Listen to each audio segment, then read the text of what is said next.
ഇതിൻ്റെ പിൻപിൽ അമേരിക്കയ്ക്ക് വിജയത്തിൻ്റെ വഴികൾ ഒരുക്കി കൊടുത്തത് ഇസ്രായേലാണ്. ഇസ്രായേൽ ജനം, അവർക്ക് രാജ്യമില്ലെങ്കിലും യഹൂദന്മാർ കുടിയേറി അവരുടെ കണ്ടുപിടുത്തങ്ങൾ. പക്ഷെ അവർ മൊത്തമായി ആഗ്രഹിച്ചത് ഇസ്രായേൽ എന്ന രാഷ്ട്രമല്ല, ജെറുസലേം അടക്കം അവരുടെ കരങ്ങളിൽ വേണം. അന്ന് തൊട്ട് ഈ പ്രശ്നം ആരംഭിക്കുകയാണ്. ഇസ്രായേലിൻ്റെ പാളയത്തിനകത്ത് പാസ്റ്റർ നല്ലൊരു കമാൻഡർ ഉണ്ടായിരുന്നു. അവൻ്റെ പേര്, ഒരു കണ്ണിന് അദ്ദേഹത്തിന് കാഴ്ച കുറവെന്നാണ് അത് പറഞ്ഞിരുന്നത്. അവൻ്റെ പേര് മോശിയാൻ. മോശിയാൻ അത് പിന്നെ ഒരു സയോണിസ്റ്റ്, നല്ല സയോണിസ്റ്റാണ്.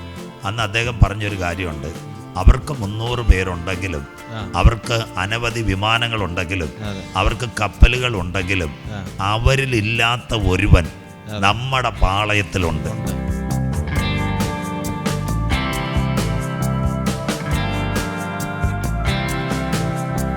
അഞ്ചാമത്തെ ചർച്ച നമുക്ക് മസ്കറ്റ് വെച്ച് നടത്താം, ഒമാനി വെച്ച് നടത്താം. ഒമാനി വെച്ച് നടത്തും എന്ന് പറഞ്ഞ 60 ദിവസത്തെ സമയം അമേരിക്കൻ പ്രസിഡന്റ് ആർക്ക് കൊടുത്തു? ഇറാന് കൊടുത്തു. ഇറാൻ അതിൽ വഴങ്ങിയില്ല. ജൂൺ 12 ആയപ്പോൾ, April 12 to May 12, 30, May 12 to June 12 ആയപ്പോൾ പാസ്റ്റർ 60 ദിവസമായി. 61ാമത്തെ ദിവസം ജൂൺ 13-ാം തീയതി ഇസ്രയേൽ വഴി ആക്രമണം തുടങ്ങി. അത് ബൈബിളിന്റെ ഒരു പ്രവചനത്തിന്റെ നിവർത്തിയാണ്. Christian garage. ക്രിസ്ത്യൻ ഗാരേജ് എന്ന ഈ പ്രോഗ്രാമിലേക്ക് നിങ്ങൾ ഓരോരുത്തരെയും ഞാൻ സ്വാഗതം ചെയ്യുകയാണ്. ഇന്നത്തെ നമ്മുടെ അതിഥിയായി കടന്നു വന്നിരിക്കുന്നത് കർത്താവിൽ പ്രിയ പാസ്റ്റർ സജു ചാത്തന്നൂർ അവറുകളാണ്. അദ്ദേഹത്തെ നമുക്ക് ഈ പ്രോഗ്രാമിലേക്ക് സ്വാഗതം ചെയ്യാം. Praise Lord pastor. ഇന്നത്തെ നമ്മുടെ TV-യിലും അതുപോലെ തന്നെ മറ്റ് മാധ്യമങ്ങളിലും നിറഞ്ഞു നിൽക്കുന്നൊരു സംഭവമാണ് ഇസ്രായേൽ ഇറാൻ യുദ്ധം. ആ യുദ്ധം ഈ തുടർന്നുകൊണ്ടിരിക്കുമ്പോൾ, ഇന്ന് 5 ദിവസം വരെ ആയിട്ടുണ്ട്. അപ്പോൾ അങ്ങനെ ഈ യുദ്ധം തുടർന്നുകൊണ്ടിരിക്കുമ്പോൾ അതൊരു 3-ാം ലോക മഹായുദ്ധത്തിലേക്ക് പ്രവേശിക്കുവാനുള്ള സാധ്യത എത്രത്തോളം ഉണ്ടാകും പാസ്റ്റർ? 2025 5 മാസം പിന്നിട്ട് കഴിയുമ്പോൾ 6-ാം മാസത്തിലേക്ക് നമ്മുടെ കൊച്ചു കേരളവും ഇന്ത്യ മഹാരാജ്യവും ലോകരാജ്യങ്ങളും എവിടെ എത്തിയിരിക്കുന്നെന്നുള്ളത് നമ്മുടെ കൺകോണുകൾ മാത്രമല്ല, ഹൃദയത്തിൻ്റെ ആഴങ്ങളിൽ കൂടി നാം ചിന്തിച്ചാൽ മനസ്സിലാകുന്നത്. നാം എല്ലാം കേരളീയരാണ്. നാം പാർക്കുന്ന കൊച്ചു കേരളത്തിൽ ഈ ജൂൺ മാസത്തിൽ നമ്മൾക്കറിയാം, മെയ് അവസാന ജൂൺ മാസങ്ങളിൽ 2 കപ്പലുകൾ, ഒരെണ്ണം തീപിടിക്കുകയും ഒരെണ്ണത്തിലെ കണ്ടെയ്നറുകൾ കടലിലേക്ക് മറിയുകയും പലതും അത് കടൽ തീരങ്ങൾ അടിഞ്ഞുകൊണ്ടിരിക്കുന്നു. പ്രകൃതിക്കും കടലിലെ മത്സ്യസമ്പത്തിനും അതുപോലെ കടൽ വിഭവങ്ങൾക്കും മനുഷ്യജീവിതത്തിനുമൊക്കെ ഒത്തിരി ക്ലേശം വരുന്ന രീതിയിലാണ് ഈ കണ്ടെയ്നറുകൾ കടലിൽ പതിച്ചത്. അപ്പോൾ തന്നെ കേരളത്തിൽ നല്ലൊരു ചൂടേറിയ തെരഞ്ഞെടുപ്പും നിലമ്പൂരിൽ നടന്നുകൊണ്ടിരിക്കുന്നു. അതോടനുബന്ധിച്ച് ഇന്ത്യ മഹാരാജ്യം ഏകദേശം 145 കോടിയിലേക്ക് കുതിക്കുകയും അപ്പോൾ തന്നെ സാമ്പത്തികത്തിൻ്റെ ഉന്നതിയിൽ നിൽക്കുന്ന ഇന്ത്യ മഹാരാജ്യം വളരെ ഞെട്ടലോടെ ഈ ദിവസങ്ങൾ കേട്ട ഒരു ദുഃഖവാർത്തയാണ്. നമ്മളെ ഏവരെയും വളരെ പ്രതിസന്ധിയിലേക്ക് കൊണ്ടുപോയതാണ്.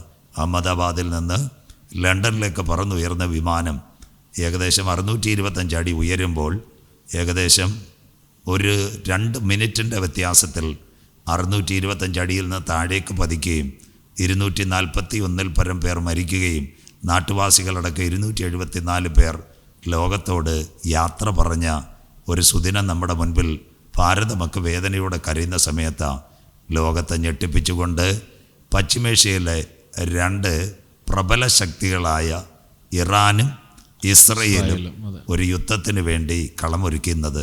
ഇന്ന് 5-ാം ദിവസവും അത് മുൻപോട്ട് പോകുന്നു. അതിൻ്റെ ആത്യന്തികമായ അവസാനം എവിടം വരെ എത്തുമെന്ന് വിശുദ്ധ ബൈബിളും അതുപോലെ ലോകചരിത്രങ്ങളുമൊക്കെയും പങ്കുവെച്ചുകൊണ്ടിരിക്കുന്നു.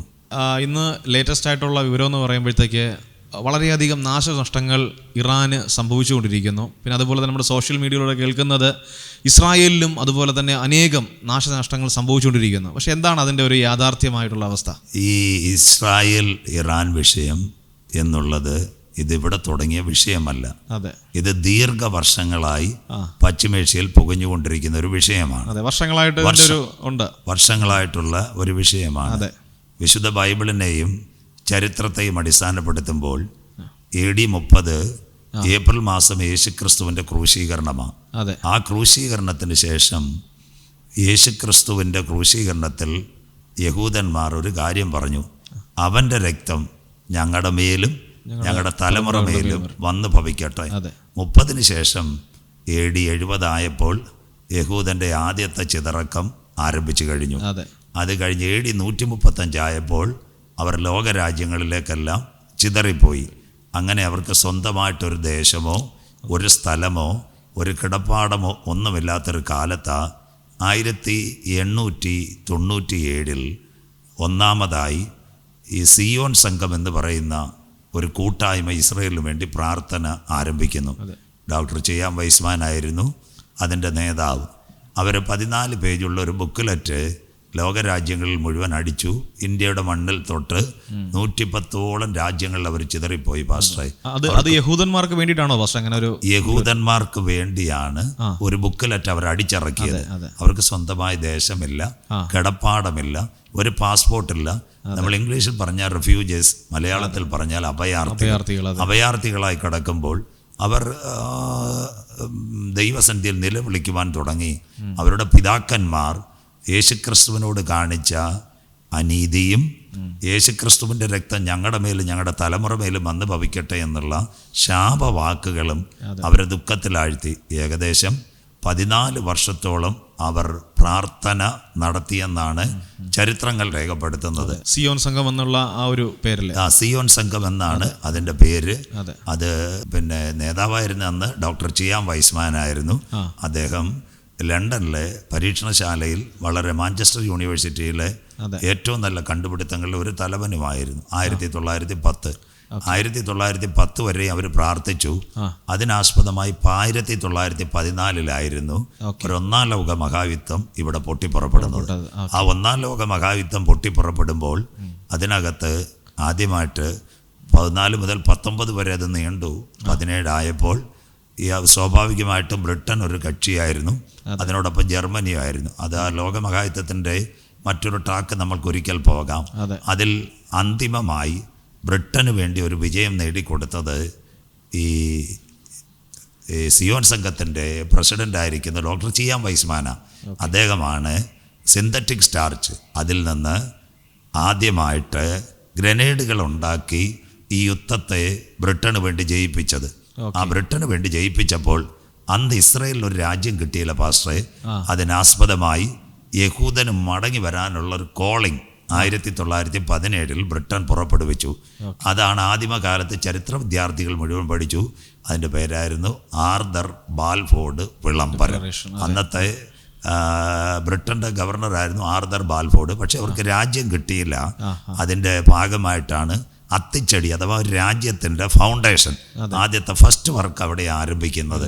അതുകൊണ്ടാണ് പാസ്റ്റർ യേശുക്രിസ്തുവിൻ്റെ ഒലിവുമല പ്രഭാഷണം മത്തായി 24, 3, 4, 5 എല്ലാ ദൈവമക്കളും അതുപോലെ തന്നെ പഠിതാക്കളെല്ലാം അത് പഠിക്കും.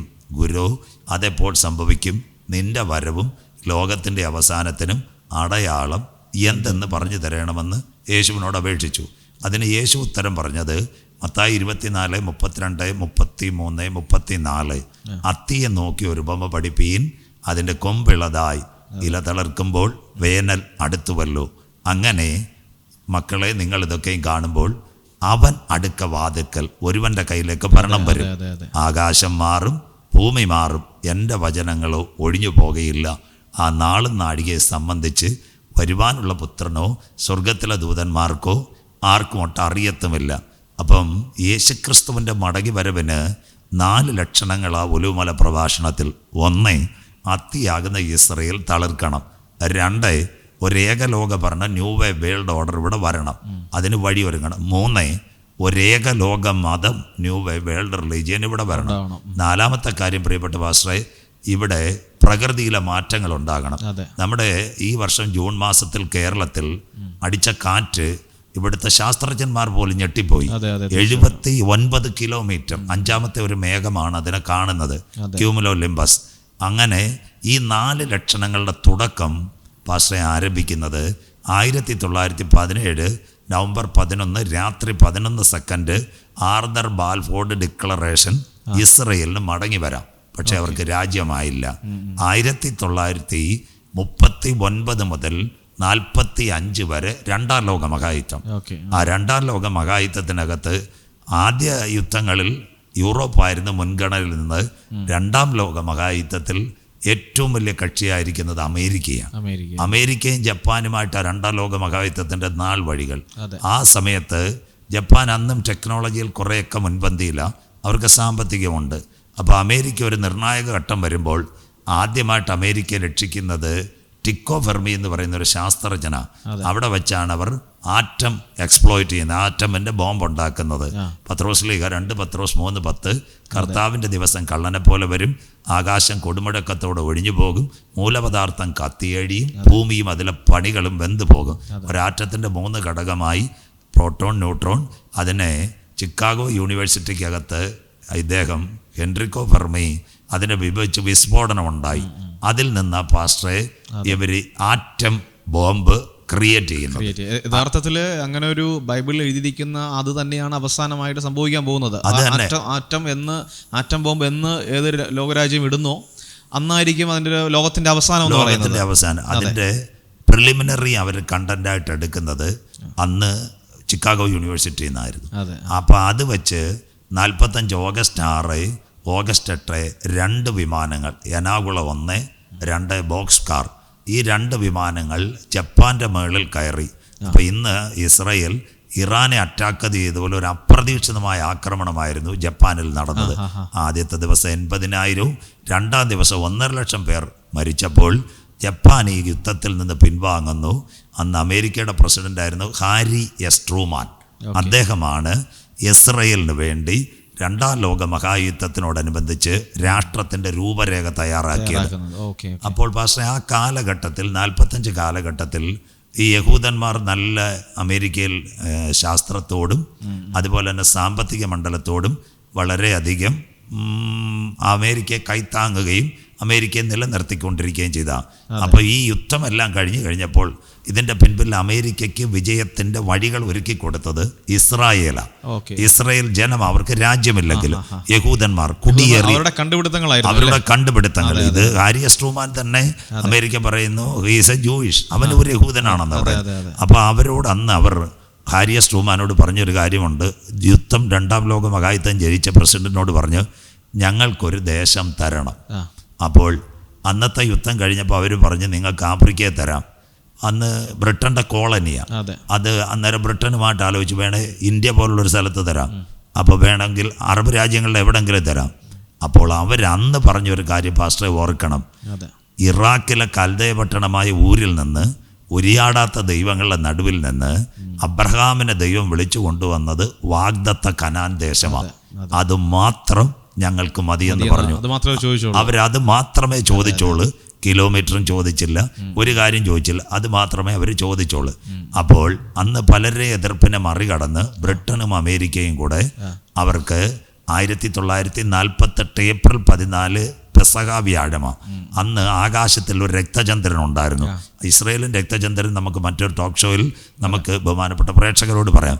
ഒരു മാസം കഴിഞ്ഞപ്പോൾ 30 മെയ് 14 എന്ന 1948 ഏപ്രിൽ 14 പെസഹ വ്യാഴം മെയ് 14 ആയപ്പോൾ ഡേവിഡ് ബെൻഗൂറിയോൻ, ഇത് അദ്ദേഹത്തിൻ്റെ പേരിലാണ് ഇസ്രയേൽ അന്താരാഷ്ട്ര വിമാനത്താവളം, അമേരിക്കയുടെയും ബ്രിട്ടൻ്റെയും സപ്പോർട്ടോടുകൂടി യേശുക്രിസ്തുവിൻ്റെ ജനനത്തെങ്കിൽ 6 കാലുള്ള ഒരു നക്ഷത്രം വഴികാട്ടിയായി. അതേ നക്ഷത്രത്തിനെ ഉയർത്തിക്കൊണ്ട് ഇസ്രയേലിനോട് പറഞ്ഞു, ഹാം റേഡിയോ, അന്ന് നമ്മുടെ ഇന്നത്തെ ഇൻ്റർനെറ്റുകളൊന്നുമില്ല, ഹാം റേഡിയോയിൽ കൂടി പറഞ്ഞു നമ്മൾ മടങ്ങി വന്നു. അതിൻ്റെ മലയാളം അവിടെ ആരംഭിക്കുന്നു, അത്തിച്ചെടി വളരാൻ തുടങ്ങി. അത്തിച്ചെടി വളരാൻ തുടങ്ങി പാസ്റ്ററെ. അന്നത്തെ ഒരു വലിയ പ്രശ്നമുണ്ട്. ഇതാണ് ഈ പശ്ചിമേഷ്യയിലെ പ്രശ്നം. അന്ന് ഇസ്രയേൽ സ്വതന്ത്രമാകുമ്പോൾ 22,000 കിലോമീറ്ററാണ് ഇസ്രയേലിൻ്റെ ചതുരശ്ര കിലോമീറ്റർ. അതിനോടനുബന്ധിച്ച് ചരിത്രം അറിയാവുന്നവർക്കറിയാം, എൻ്റെ അപ്പുറത്ത് 6,750 കിലോമീറ്ററാണ് വെസ്റ്റ് ബാങ്കും റമല്ലയും. അതിന്ന് ഭരിച്ചുകൊണ്ടിരിക്കുന്നത് ഫലസ്തീൻ്റെ ഭരണാധികാരി PLOയുടെ ഏറ്റവും യാസർ അറാഫത്ത് കഴിഞ്ഞ അവരുടെ കൂട്ടത്തിലുള്ള മഹമ്മൂദ് അബ്ബാസ് ആണ് അത് ഭരിക്കുന്നത്. പ്രശ്നം അവിടെയല്ല, ഇസ്രയേലിൻ്റെ ബോർഡറായി വരുന്നൊരു മെഡിറ്ററേനിയൻ കടലിനോട് ചേർന്ന് വരുന്നൊരു ഗാസ സ്ട്രിപ്പ് ഉണ്ട്. ഈ ഗാസ സ്ട്രിപ്പ് 273 കിലോമീറ്റർ ഉണ്ട്, 273 കിലോമീറ്റർ. അവിടെ പാസ്റ്ററെ ഏകദേശം 23 ലക്ഷം ജനമുണ്ട്. അവരുടെ ഭരണം ഭരിക്കുന്നത് ഹമാസിന്റെ കയ്യിലാണ്. ഹമാസിന്റെ കയ്യിലാണ്. അന്ന് വേറൊരു സംഭവം ഇതിൻ്റെ ഇടയ്ക്കുണ്ടായിരുന്നു. അത് നമ്മൾ മനസ്സിലാക്കണം. 6750 കിലോമീറ്റർ പലസ്തീന് കൊടുത്തപ്പോൾ അന്ന് ഒന്നാം ലോക മഹായുദ്ധം കഴിഞ്ഞപ്പോൾ ലീഗ് ഓഫ് നേഷൻസ് ഉണ്ടായിരുന്നു പാസ്റ്ററെ. രണ്ടാം ലോക മഹായുദ്ധം കഴിഞ്ഞപ്പോൾ ഒരു സംഘടന വന്ന് യുണൈറ്റഡ് നേഷൻസ്, ഇന്നുമുണ്ട് ഐക്യരാഷ്ട്ര സംഘടന. അവർ പലസ്തീനോട് പറഞ്ഞു, നിങ്ങൾക്കൊരു രാജ്യമായിട്ട് ഞങ്ങൾ അംഗീകരിച്ചു തരാം, അതോടൊപ്പം തന്നെ നിങ്ങൾക്കൊരു എയർപോർട്ട്, നിങ്ങൾക്കൊരു പ്രത്യേകിച്ച് ഭരണസിരാ കേന്ദ്രങ്ങളെല്ലാം 6750 കിലോമീറ്ററിൽ ഞങ്ങളിത് ചെയ്തു തരാം. അത് ഇതിൽ നിന്ന് വിട്ടുമാറിയ പലസ്തീൻ പറഞ്ഞു, ഞങ്ങൾക്ക് അങ്ങനെ ഒരു കാര്യം വേണ്ട, ഞങ്ങൾക്ക് മുഴുവനായും ഇസ്രയേൽ ഞങ്ങളുടെ കരങ്ങളിൽ വേണം എന്ന് പറഞ്ഞു. അതിൻ്റെ ഒരു മെയിൻ ഭാഗം പലരും വിട്ടുകളയുന്നത്, ഇന്നത്തെ ഇസ്രയേലിനകത്ത് 671 കിലോമീറ്റർ ഉണ്ട്. അതിൻ്റെ പേര് കിഴക്കൻ ജെറുസലേം. ജെറുസലേം എന്ന് പറയുന്ന 3 മതങ്ങളുടെ സംഗമഭൂമിയാണ്. ഒന്നാമത് ക്രൈസ്തവ മതം ജെറുസലേമിന്, അതുപോലെ യഹൂദൻ്റെ സിനഗോഗ് മുൻപ് അവിടെയായിരുന്നു, ഒന്നും അവർക്കില്ല.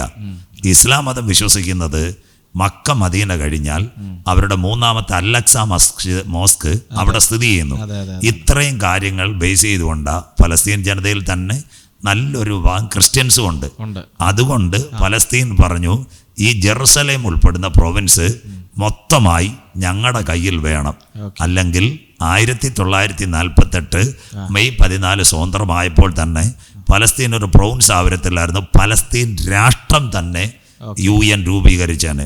അന്ന് അതവർ വിലങ്ങുതടിയായതിൻ്റെ പരിണത ഫലങ്ങളാണ് പിന്നത്തതിൽ അവർ അനുഭവിക്കേണ്ടി വന്നത്. 6750 ഈ 6750 കിലോമീറ്റർ കിടക്കുന്ന വെസ്റ്റ് ബാങ്കിലും അതുപോലുള്ള റമല്ല, അതിനകത്ത് യഥാർത്ഥത്തിൽ ഇന്നത്തെ നസറേത്ത്, അതുപോലെ തന്നെ ശമരിയയുടെ ഒരു ഭാഗങ്ങളൊക്കെ യേശുക്രിസ്തു സഞ്ചരിച്ച ഒരു ഭാഗങ്ങളാണ്. പക്ഷെ അന്ന് അവർക്ക് ഒരവസരമുണ്ടായിരുന്നു. 6750 കിലോമീറ്റർ സ്വന്തമായി എടുത്തുകൊണ്ട് അവർക്ക് നല്ല ഒരു വിമാനത്താവളവും നല്ലൊരു ഭരണകൂടവും ചുരുങ്ങിയ അളവിൽ UN അത് കൊടുക്കാമെന്ന് പറഞ്ഞു. പക്ഷെ അവർ മൊത്തമായി ആഗ്രഹിച്ചത് ഇസ്രയേൽ എന്ന രാഷ്ട്രമല്ല, ജെറുസലേം അടക്കം അവരുടെ കരങ്ങളിൽ വേണം. അന്ന് തൊട്ട് ഈ പ്രശ്നം ആരംഭിക്കുക. യഥാർത്ഥത്തിൽ ഞാൻ നമ്മുടെ സോഷ്യൽ മീഡിയയിൽ കാണുന്ന ഒരു ടോക്കാണ്, ഇസ്രായേൽ ജനം അവിടെ അഭയാർത്ഥികളായിട്ട് കടന്നു വന്നവരാണ്, പാലസ്തീനികളാണ് അവർക്കൊരു അഭയസ്ഥാനം കൊടുത്ത് പിന്നീട് അവർക്ക് എതിരായിട്ട് അവർ ചെയ്തു എന്നൊക്കെ, അവർക്കെതിരായിട്ട് പ്രവർത്തിച്ചു എന്നൊക്കെയാണ് പറയുന്നത്. യഥാർത്ഥത്തിൽ അന്ന് ഈ ഇസ്രായേൽ രാജ്യം രൂപീകരിക്കുന്ന സമയത്ത് അതൊരു ബ്രിട്ടന്റെ കോളനി ആയിരുന്നു. ഈ പാലസ്തീനും ബ്രിട്ടന്റെ കോളനി ആയിരുന്നു. അതിനുശേഷമാണ് UN ആണ് യഥാർത്ഥത്തിൽ ഇവർക്ക് സെപ്പറേറ്റ് ചെയ്ത് കൊടുത്തത്. അന്ന് UN നിലവിൽ വരുന്നു. അതിന്റെ പിൻപിൽ ചരട് വലിച്ചത് മുഴുവൻ അമേരിക്കയും ബ്രിട്ടനും. അന്നത്തെ പ്രസിഡന്റ് ഹാരി എസ് ട്രൂമാൻ, അദ്ദേഹത്തിന്റെ കയ്യൊപ്പോട് കൂടിയ അന്ന് യഹൂദനോട് പല പ്രാവശ്യം പറഞ്ഞു, ആഫ്രിക്കയെ വേണേ തരാം, ഒരുപാട് രാജ്യങ്ങൾ ബ്രിട്ടന്റെ കോളനിയിലാണ്, അപ്പം കാനഡയിൽ വേണേ തരാം, അതുപോലെ പശ്ചിമേഷ്യ വേറെ എവിടെങ്കിലും തരാം. അവർക്കൊറ്റ വാക്കേ ഉള്ളു, അവരുടെ പിതാക്കൾ എന്ന് പറയുന്നതിൽ നടന്ന സ്ഥലം, അതുകൊണ്ടാണ് അബ്രഹാം കാൽ ചവിട്ടിയ സ്ഥലം, അതാ അവർക്ക് വേണമെന്നവർ വ്യക്തമായി വാശി പിടിച്ചു. അബ്രഹാമിന്റെ തലമുറകളാ ഇന്നത്തെ യഹൂദന്മാർ. അതുകൊണ്ട് പറഞ്ഞത് അവർ രണ്ടാം ലോക യേശുക്രിസ്തുവിന്റെ ക്രൂശീകരണത്തോടു കൂടി അത് ചിതറിയതിന് ശേഷമാണ് അവരുടെ പ്രൊവിൻസും പലസ്തീനികളുടെ കയ്യിൽ വരുന്നത്. അല്ലാതെ അത് പലസ്തീൻ രാഷ്ട്രമേ അല്ല, അബ്രഹാമിന്റെ തലമുറകളാ ഇവരെല്ലാവരും. അബ്രഹാമിന്റെ തലമുറയെന്ന് അവർക്ക് കിട്ടിയതാ. ഈ വിഷയം യഥാർത്ഥത്തിൽ ഷൈൻ പാസ്റ്റർ ഇത് ആരംഭിക്കുന്നത് വിശുദ്ധ ബൈബിളിൽ നിന്ന്, ഒരു വീട്ടിൽ നിന്ന് തുടങ്ങിയ വിഷയമാണ് ഇത്. ഇസഹാക്കും ഇസ്മായിലും തമ്മിൽ തുടങ്ങിയ ഒരു വിഷയം. അതുകൊണ്ട് ഇത് അവസാനിക്കത്തില്ല. 22,200 കിലോമീറ്ററിൽ അതിൻ്റെ ഏറ്റവും വലിയ പ്രത്യേകത എന്ന് പറയുന്നത് അവർക്ക് 3 സ്ഥലങ്ങൾ അവരുടെ ഏറ്റവും വേണ്ടപ്പെട്ട സ്ഥലങ്ങളാണ്. അതിൽ ഒന്നാമത്തെ സ്ഥലം എന്ന് പറയുന്നത് ജെറുസലേം. അതൊരു കാരണവശാലും യഹൂദൻ വിട്ടുകൊടുക്കത്തില്ല. ഈ കഴിഞ്ഞ ദിവസങ്ങളിൽ തന്നെ പാസ്റ്റർ ശ്രദ്ധിച്ചാൽ സോഷ്യൽ മീഡിയയിൽ കാണാം, ഇറാനെതിരെ ആക്രമണം ഉന്നയിക്കുന്നതിന് മുമ്പ് തന്നെ ഇസ്രയേലിൻ്റെ ഇപ്പോഴത്തെ പ്രധാനമന്ത്രി ബെഞ്ചമിൻ നെതന്യാഹു വിലാപ മതിലിൽ പോയി തല അതിനകത്ത് കുമ്പിട്ടിട്ട് ഞങ്ങൾ ഒരു ആലയത്തിന് വേണ്ടിയുള്ള യാത്രയിലാണ് ഈ പോർക്കളത്തിലേക്ക് പോകുന്നെന്നാണ് അദ്ദേഹം പറഞ്ഞിട്ടാണ് ഇസ്രായേൽ ജനതയെ അഭിസംബോധന ചെയ്തിട്ട് റൈസിംഗ് ലയൺ എന്ന് പറയുന്ന ഈ പ്രോജക്റ്റിലേക്ക് എടുത്തിയായിരുന്നു. റൈസിംഗ് ലൈൻ ബൈബിളിലുണ്ട്, നമുക്ക് പുറകെ ചിന്തിക്കാം.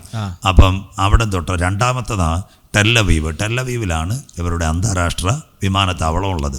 അതുപോലെ തന്നെ മൂന്നാമത്തെ ഇസ്രായേലിൻ്റെ മെയിൻ സിറ്റി എന്ന് പറഞ്ഞാൽ ടെല്ലവീവിൽ നിന്ന് 100 കിലോമീറ്റർ യാത്ര ചെയ്യുമ്പോൾ ഹൈഫയാണ്. ഹൈഫ. ഈ 3 കേന്ദ്രങ്ങളെ ലക്ഷ്യം വെച്ചാണ് ഇന്ന് ഇറാൻ നീങ്ങുന്നത്. ഒന്നാമത്തെ കാര്യം, ജെറുസലേമിൽ അത്ര ശക്തമായ പ്രഹരം അവിടെ കൊടുക്കുന്നില്ല. അതിൻ്റെ പ്രത്യേകതയുണ്ട്. ജെറുസലേമിൽ പ്രഹരം കൊടുത്തു കഴിഞ്ഞാൽ അതിന് നമ്മൾ മനസ്സിലാക്കണം, ഒരു 3 മതങ്ങളുടെ സംഗമഭൂമിയാണ്. അവിടെ ഇപ്പം നിലവിൽ അലക്സ മോസ്ക് ഉണ്ട്, യഹൂദൻ്റെ പട്ടാളക്കാരവിടെ നിൽക്കുന്നുണ്ട്, ഇസ്ലാം സഹോദരങ്ങൾ ആ പുണ്യസ്ഥലം സന്ദർശിക്കുന്നുണ്ട്. അപ്പം അങ്ങനെ അവിടെ ഒരിടത്ത് അറ്റാക്ക് ഉണ്ടായാൽ അത് ക്രൈസ്തവരെയും ബാധിച്ചേക്കാം, ജൂയിഷിനെയും ബാധിച്ചേക്കാം, ഈ പുണ്യസ്ഥലത്ത് വരുന്ന ഇസ്ലാം സഹോദരങ്ങളെ ബാധിച്ചേക്കാം. അതുകൊണ്ടൊരു മേജർ ഫാക്ട് ഈ 5 ദിവസമായിട്ടും ജെറുസലേമിലേക്ക് ഉണ്ടായിട്ടില്ല. അല്ലറ ചില്ലറ മിസൈൽ വരുന്നെങ്കിലേ ഉള്ളൂ. പക്ഷേ ഇസ്രയേലിൻ്റെ മെയിൻ ആക്ടിവിറ്റീസ് ഇപ്പോഴും ഫോം ചെയ്യുന്ന ടെല്ലവീവാണ്, ദ ക്യാപിറ്റൽ സിറ്റി. അത് അമേരിക്ക ജെറുസലേം മാറ്റിയെങ്കിൽ പോലും ഇസ്രയേലിൻ്റെ മെയിൻ കാര്യങ്ങൾ, ഒന്ന് അവരുടെ ഏറ്റവും വലിയ എയർപോർട്ട് ഡേവിഡ് ബെൻഗൂറിയൻ, അത് കഴിഞ്ഞിട്ട് ഇസ്ലാമിൻ്റെ ജൂയിഷ് ബാങ്ക്, അതുപോലെ തന്നെ അവരുടെ ട്രാൻസാക്ഷൻസ്, അവരുടെ ഗവൺമെൻറ് ഓഫീസസ് മുഴുവൻ ബേസ് ചെയ്തിരിക്കുന്ന ടെല്ലവീവാണ്. അവിടെ തന്നെ ഇസ്രായേൽ ടെലിവിഷൻ, അതുപോലെ തന്നെ പിന്നെ ചാനൽ 12, ചാനൽ 4, ഇതൊക്കെയാണ് ലോകരാജ്യങ്ങളുമായിട്ട് ഇസ്രായേൽ സബ്മിറ്റ് ചെയ്യുന്നത്. ഇതാണ് അടുത്ത കേന്ദ്രം. പിന്നെ മൂന്നാമത്തെ ഭാഗം എന്ന് പറയുന്നത് ഇവരിത് ടാർഗറ്റ് ചെയ്യാൻ ഹൈഫയാണ് ഇസ്രായേലിൻ്റെ ഏറ്റവും വലിയ തുറമുഖം. അതിൻ്റെ ബിസിനസ്, ഹൈഫയുടെ ബിസിനസ് കണ്ടുകൊണ്ടാണ് ഇന്ത്യയുടെ നമ്മുടെ പ്രിയപ്പെട്ട അദാനി, ഇന്ത്യ ഗവൺമെൻറ്റുമായിട്ട് ഇപ്പോൾ ചേർന്ന് നിൽക്കുന്ന അദാനി പോർട്സ് നല്ലൊരു പണം, ഏകദേശം മോർ ദാൻ 1000 crores, 1000 കോടിയിൽ പരം രൂപ അവിടെ മുടക്കിയിട്ടുണ്ടെന്ന അറിവ് ഹൈഫ പോർട്ടിൽ. അതിൻ്റെ അർത്ഥം മിഡിൽ ഈസ്റ്റിലെ പശ്ചിമേഷ്യയിലെ അദാനിക്കും അല്ലെങ്കിൽ ഇന്ത്യ ഗവൺമെൻറ്റിനും ആശ്രയിക്കാൻ പറ്റിയൊരു സ്ഥലം എന്ന് പറയുന്നത് ഇസ്രായേലിൻ്റെ പോർട്ടാണ്. ഇസ്രായേലിൻ്റെ പോർട്ടിൻ്റെ അതിൻ്റെ പ്രത്യേകത ഇത് മാത്രമേ ഉള്ളൂ.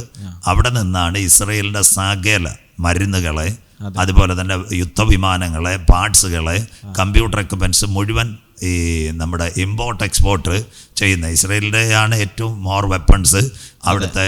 പിന്നെ അതുപോലെ തന്നെ മൊബൈൽ പാർട്സ്, കമ്പ്യൂട്ടർ പാർട്സ്, അതുപോലെ തന്നെ പച്ചക്കറികളെ, പഴവർഗ്ഗങ്ങളെ, മെഡിസിൻസ്, ഇത് മുഴുവൻ കയറ്റുമതി എന്ന എയർലിഫ്റ്റ് അല്ല, കണ്ടെയ്നറാണ്. ഇത് മുഴുവൻ ഹൈഫയിൽ നിന്നാണ് ചെയ്യുന്നത്.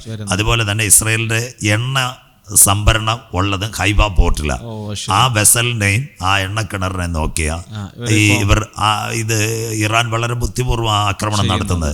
അതെന്നാൽ അതിനോടനുബന്ധിച്ച് പിന്നെ അനവധി വില്ല ഏരിയകൾ, അഷ്കലോനുണ്ട്, ആഷ്തോദുണ്ട്, അത് കഴിഞ്ഞ് കിരിയാത് ഘട്ടുണ്ട്, ബേർഷബയുണ്ട്. ഇതൊക്കെ സാധാരണ മനുഷ്യൻ താമസിക്കുന്ന സ്ഥലമാണ്. അങ്ങോട്ട് അവർ ഒരു ബാലിസ്റ്റിക് മിസൈലുകളും ഒന്നും അയക്കുന്നില്ല. അതിൻ്റെ പ്രത്യേകത എന്ന് പറഞ്ഞാൽ ഒരു രാഷ്ട്രത്തെ തകർക്കണമെങ്കിൽ, അവർ ബുദ്ധിപൂർവ്വം കൈകാര്യം ചെയ്യുന്ന ഒരു രാഷ്ട്രത്തെ തകർക്കണമെങ്കിൽ 2-3 കാര്യങ്ങൾ അത്യാവശ്യമാണ്. ഒന്ന്, അവരുടെ കൺട്രോൾ മുഴുവൻ ഒരു ക്യാപിറ്റൽ സിറ്റിയിലായിരിക്കും.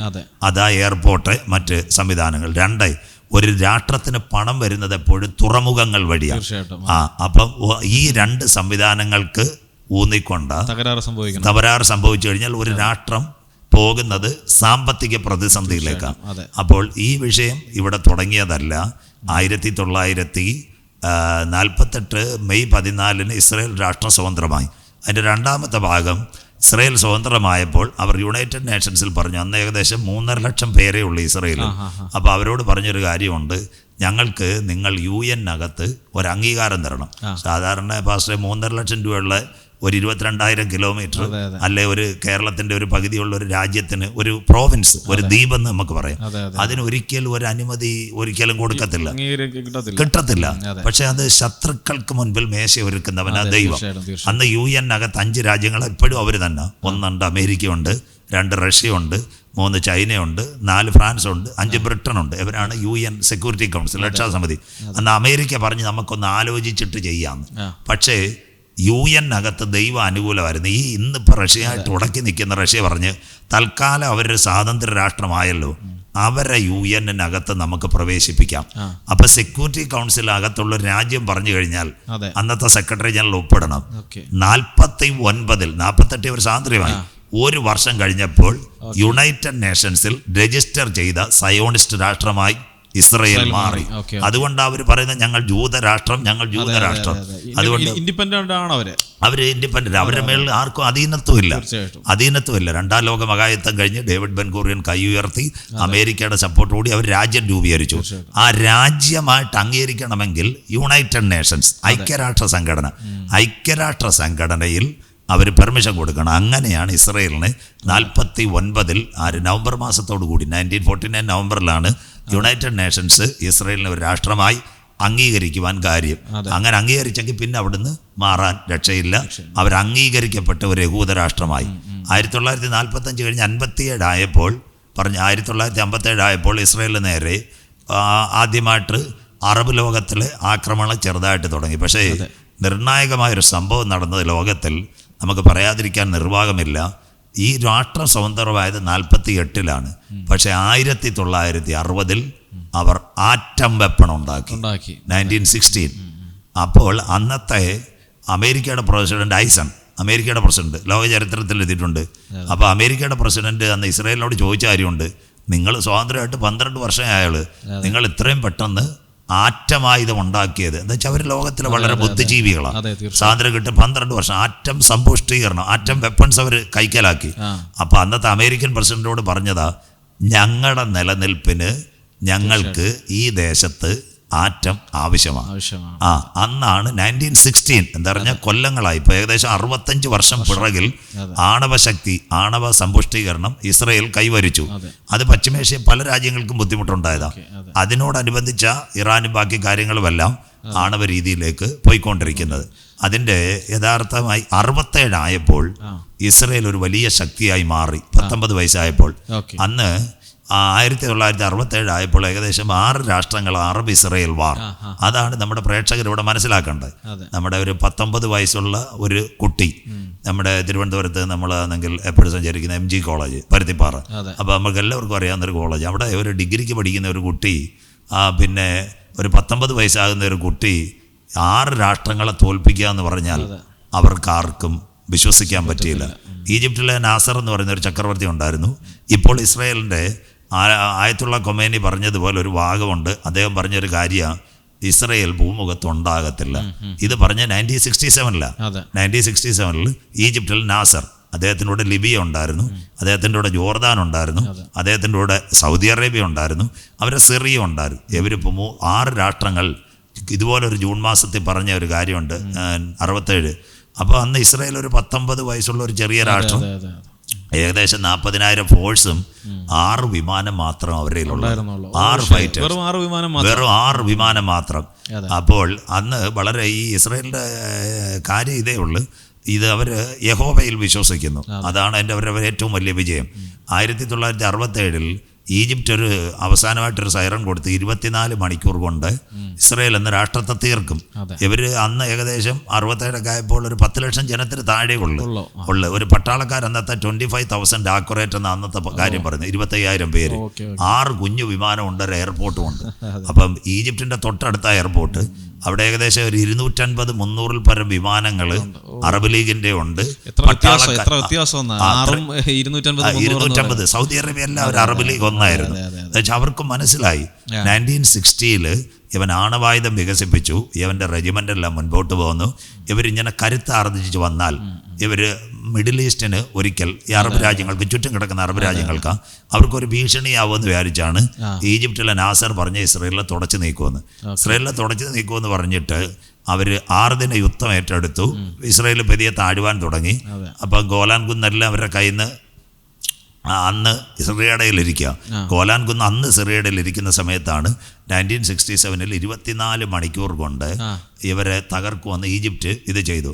അന്ന് ഇസ്രയേൽ പാളയത്തിനകത്ത് ഭയങ്കര നിലവിളിയായി.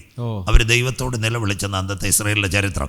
അവർ വളരെ കഷ്ടപ്പെട്ട് ഒരുപാട് രാജ്യങ്ങളിൽ അവർ കഴിഞ്ഞ് ഹിറ്റ്ലറിനെ പോലുള്ളൊരു പലരും അവരെ കൊന്ന് അവരുടെ ശരീരം പിന്നെ കവലകളിൽ കെട്ടിത്തൂക്കി അവരുടെ കൊഴുപ്പെടുത്ത് മാംസമുണ്ടാക്കി 60 ലക്ഷം യഹൂദന്മാരെ ചേമ്പറിൽ കയറ്റി കൊന്ന്. അങ്ങനെ അവർ മടങ്ങി വന്നിട്ട് ഒരു സ്വസ്ഥതയില്ല. അന്ന് ഏകദേശം ഇവർ രാത്രി ഇസ്രായേലിനോടുള്ള ബന്ധത്തിൽ മോശമായിട്ടുള്ള ന്യായപ്രമാണം അവരൊരു ദിവസം വെളുപ്പിന് ഈ 24 മണിക്കൂറിൻ്റെ സമയം പറയുമ്പോൾ ഇസ്രയേലിൻ്റെ പാളയത്തിനകത്ത് പാസ്റ്റർ നല്ലൊരു കമാൻഡർ ഉണ്ടായിരുന്നു. അതെ. അവൻ്റെ പേര്, ഒരു കണ്ണിന് അദ്ദേഹത്തിന് കാഴ്ച കുറവെന്ന് അത് പറഞ്ഞിരുന്നു. അവൻ്റെ പേര് മോശിയാൻ എന്നാണ്. ഓക്കെ. മോശിയാൻ അത് പിന്നെ ഒരു സയോണിസ്റ്റ്, നല്ല സയോണിസ്റ്റാണ്. അന്ന് അദ്ദേഹം പറഞ്ഞൊരു കാര്യമുണ്ട്, അവർക്ക് 300 പേരുണ്ടെങ്കിലും, അവർക്ക് അനവധി വിമാനങ്ങളുണ്ടെങ്കിലും, അവർക്ക് കപ്പലുകൾ ഉണ്ടെങ്കിലും, അവരിലില്ലാത്ത ഒരുവൻ നമ്മുടെ പാളയത്തിലുണ്ട്. അതാണ് അടിമ വീട്ടിൽ നിന്ന്. പക്ഷെ മനസ്സിലാക്കണം, അന്ന് അദ്ദേഹം പറഞ്ഞ അടിമ വീട്ടിൽ നിന്ന്, ഫറവോന്റെ വീട്ടിൽ നിന്ന് 30 ലക്ഷം ജനത്തെ ആഴമേറിയ ചെങ്കടൽ കടത്തി മറുകര കൊണ്ടുവരുവാൻ ഒരു യഹോവ ഞങ്ങളുടെ കൂടെ ഉള്ളത് കൊണ്ട് അദ്ദേഹം സൈന്യത്തോട് പറഞ്ഞ് ഭയപ്പെടണ്ടെന്ന് പറഞ്ഞു. അദ്ദേഹത്തിന്റെ ഒറ്റ വാക്കാ യുദ്ധം ജയിക്കുന്നത്. അതിലൊരു അത്ഭുതം നടന്നു. അന്ന് 3:30 മണിയായപ്പോൾ 6 വിമാനങ്ങൾ, 6 ഫൈറ്റേഴ്സേ ഉള്ള അന്ന് ഇസ്രായേലിന്. ഈ 6 വിമാനങ്ങൾ, ഒരു വിമാനത്തിന്റെ പ്രത്യേകതയുണ്ട്, മനസ്സിലാക്കണം. 150 മീറ്റർ ഉയരത്തിൽ പറന്നെങ്കിൽ റഡാറിൽ വരത്തുള്ളൂ. 150 മീറ്റർ, 150 മീറ്റർ. അതിന് ഇസ്രായേൽ നല്ല ബുദ്ധിയുള്ളവരാ. ആ 3:30 മണി സമയത്ത് എല്ലാം പാളയം ഉറക്കമാണ്. 3:30 മണി സമയം, 3:30 മണി സമയത്ത് മോശിയാൻ ഈ 6 കമാൻഡറോട് പറഞ്ഞു, ഒന്നുകിൽ നമ്മൾ ഇസ്രായേൽ രാഷ്ട്രം നിലനിൽക്കും, അല്ലെങ്കിൽ നിങ്ങളുടെ ജീവൻ നഷ്ടപ്പെടുമെന്ന് പറഞ്ഞു. നിങ്ങൾ തയ്യാറുണ്ടോ എന്ന് ചോദിച്ചു. അവർ പറഞ്ഞ് തയ്യാറുണ്ടെന്ന്. ഈ 3:30 മണിയായപ്പോൾ 6 വിമാനം തൊട്ടടുത്ത്, ഏകദേശം 350-400 കിലോമീറ്ററേ ഉള്ളു ഈ ഈജിപ്തുമായിട്ടുള്ള എയർപോർട്ടിന്റെ വേരിയേഷൻ. അവിടത്തേക്ക് 150 താഴെ പറന്ന് ഇവരുടെ ഈജിപ്തിന്റെ ഒരു റഡാറിനും ഇത് കിട്ടിയില്ല. അവിടെ ഈജിപ്തിന്റെ എയർപോർട്ടിൽ കടന്ന സകല വിമാനങ്ങളെയും ഇസ്രയേലിന്റെ വിമാനം കത്തിച്ചു കളഞ്ഞ അതേ സമയത്ത് ഇവര് ഈ ബോർഡറിൽ നിൽക്കുക, സിറിയയുടെ ഗോലാങ്കുന്നി. അപ്പുറത്ത് ഈജിപ്തിന്റെ സിറിയയുടെ പട്ടാളം, ഇപ്പുറത്ത് ഇസ്രയേലിന്റെ പട്ടാളം, ഏകദേശം 25,000 പേര്. അവിടെ കത്തീര് തുടങ്ങിയപ്പോൾ ഒരു കാര്യം പറഞ്ഞു, ഇനി ഞങ്ങൾ മുൻപോട്ട് പോയാൽ ഫൈറ്റർ തിരിച്ചിറങ്ങി. അടുത്ത ഇപ്പൊ ഈജിപ്തിനെ തകർത്തതേ ഉള്ളൂ, സിറിയനെ സൗദി അറേബ്യനെ തകർക്കും, മാറുന്നു എന്ന് ചോദിച്ചു. അന്നേരം 6 ദിന ഇസ്രയേൽ യുദ്ധത്തിനകത്ത് ഈ അബ്രഹാം കാൽ ചവിട്ടിയ ഗോലാൻ സിറിയയുടെ ഇവർ പിടിച്ചെടുക്കുന്നു. അതിലാണ് ഒന്നാമത്തെ വിഷയം. ഗോലാൻ അവരുടെ കയ്യിൽ വന്ന്. 2, ഈ കിഴക്കൻ ജെറുസലേം 48 മെയ് 14 സ്വതന്ത്രമായപ്പോൾ ഈ 671 കിലോമീറ്റർ ഇസ്രയേലിന് കൊടുത്തിട്ടില്ല. ഇത് ബൗണ്ടറി ചെയ്തിരിക്കുക. ഈ ജോർദാന്റെ ഒരു അതോറിറ്റി ഉണ്ട്, UN ഒരു അതോറിറ്റി ഉണ്ട്, അതുപോലെ പലസ്തീൻ, ഇസ്രയേൽ, ഇവർക്ക് തുല്യ അവകാശത്തിൽ വെച്ചിരുന്ന ഈ കിഴക്കൻ ജെറുസലേം. ഈ കിഴക്കൻ ജെറുസലേം 67 ഇവർ കുറ്റികൂടിട്ടിഞ്ഞ് പിടിച്ച്, ഇത് ഞങ്ങൾക്ക് ബാക്കിയുള്ളവരെല്ലാവരും പുറത്ത് കളഞ്ഞു. അതുകൊണ്ട് അന്ന് തൊട്ട ഈ ജെറുസലേം ഭാരമുള്ളൊരു കല്ലായി 1967. ഇതാണ് ഈ ഇറാൻ ഇസ്രായേലി അവസാനം വരാൻ പോകുന്നത്. 1967 ഇതൊരു ഭാരമുള്ള കല്ലായി വരും. അതാ വിശുദ്ധ ബൈബിൾ സഖറിയ പ്രവചനം 12:2-3 അന്നാളിൽ ജെറുസലേമിന് ചുറ്റുമുള്ള സകല ജാതികൾക്കും ഒരു ഭാരമുള്ള കല്ലാക്കും. 1967 ഇത് തുടങ്ങിക്കഴിഞ്ഞു. അതിൻ്റെ വിഷയത്തിലാണ് മുന്നോട്ട് പോകുന്നത്. അപ്പം ഈ ഇറാൻ്റെ പ്രത്യേകത എന്ന് പറഞ്ഞാൽ, ഇറാൻ ഓയിൽ വിപണിയിൽ നല്ല കൺസപ്ഷനുള്ള ഒരു രാജ്യമാണ് ഇറാൻ. എന്താ വെച്ചാൽ ലോകത്തിൽ സൗദി അറേബ്യ ഉണ്ട്, ബ്രസീലുണ്ട്, റഷ്യ ഉണ്ട്, അതുപോലെ കുവൈറ്റ് ഉണ്ട്. അതുപോലെ ഇറാൻ നല്ലൊരു രാജ്യമാണ്. പക്ഷെ ഇറാനിൽ മുൻപിലുണ്ടായിരുന്ന ഒരു ഭരണകൂടം ഷാ ഭരണകൂടം എന്ന് പറയുന്ന ഒരു ഭരണകൂടമായിരുന്നു. ഈ ഷാ ഭരണകൂടം എക്കാലത്തും അമേരിക്കയോടും ഇസ്രയേലിനോടും വലിയ സ്നേഹമായിരുന്നു. ഈ പശ്ചിമേഷ്യയിൽ ഈ വിഷയം നടക്കുമ്പോൾ 1967 അറബ് ഇസ്രായേൽ വാർ നടക്കുമ്പോഴും ഇറാൻ ഇസ്രായേലിന് സപ്പോർട്ടാണ്. അവര് അന്ന് ഈജിപ്തിൻ്റെ കൂടെ കൂടിയിട്ടില്ല. ഈ എത്യോപ്യ രാജ്യം ഇസ്രായേലിന് സപ്പോർട്ടാണ്. അതിനുശേഷം ഇന്നത്തെ ഈ വടക്ക് പറയുന്ന തുർക്കിയുണ്ട്.